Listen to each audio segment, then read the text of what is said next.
Pharmacological actions of histamine. तो इस video में हम फार्माकोलॉजिकल एक्शंस के बारे में बात करेंगे हिस्टामिन की।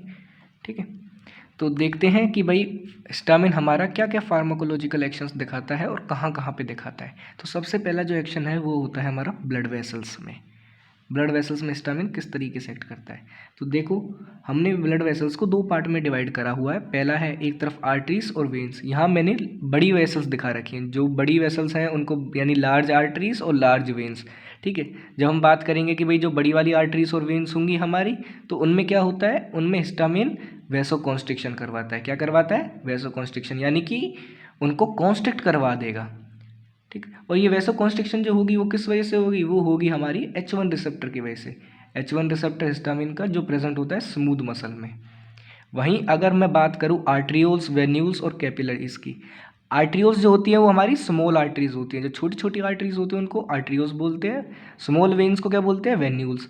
ठीक है, और इसी तरीके से हमारी जो कैपिलरीज होती हैं, इन तीनों में क्या करवाते हैं? इन तीनों में हिस्टामिन जो होता है वो वैसोडाइलेशन करवाता है। और वैसोडाइलेशन किसकी वजह से होगा? वो भी H1 रिसेप्टर की वजह से होगा। लेकिन आप देख सकते हो कि ऊपर तो वो वैसोकॉन्स्ट्रिक्शन करवा रहा है और नीचे वैसोडाइलेशन करवा रहा है। तो ऐसा क्यों? क्योंकि भाई ऊपर जो H1 रिसेप्टर वो प्रेजेंट किस में है? स्मूथ मसल में। और यहाँ पे जो H1 रिसेप्टर है वो किस में प्रेजेंट है? वो H1 रिसेप्टर प्रेजेंट है एंडोथीलियम में। ये चीज़ हमें याद रखनी है।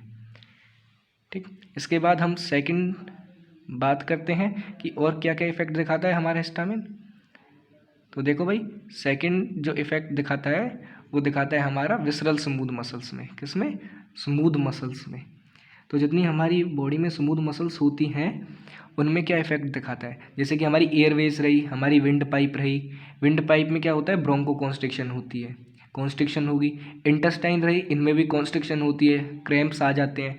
ठीक है, और यूट्रस रहा, यूट्रस में भी हमारी क्या होती है कि कॉन्स्ट्रिक्शन होती है, पर वो इतनी ज़्यादा नहीं होती, कम अमाउंट में होती है। तो मेन चीज़ क्या है कि जितनी हमारी स्मूथ मसल्स हैं जैसे एयरवेज, इंटेस्टाइन, यूट्रस, इन सबको कॉन्स्ट्रिक्शन का काम करवाता है हिस्टामिन।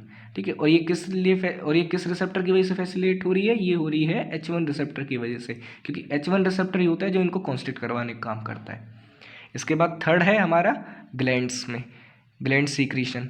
ठीक है, तो देखो हमारी बॉडी में स्टमक के अंदर हमारे ग्लैंड्स मौजूद रहते हैं।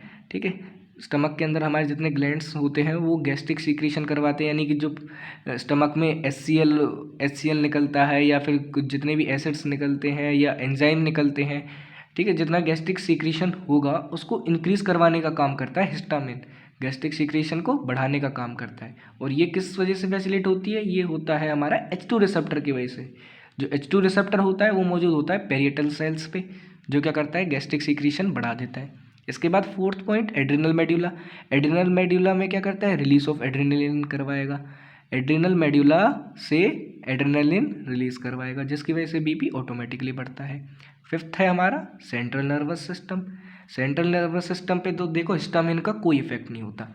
सेंट्रल नर्वस सिस्टम पे हिस्टामिन का कोई इफेक्ट नहीं होता, क्योंकि हिस्टामिन जो होता है वो पास नहीं कर पाता है बीबीबी बोलते हैं ब्लड ब्रेन बैरियर को।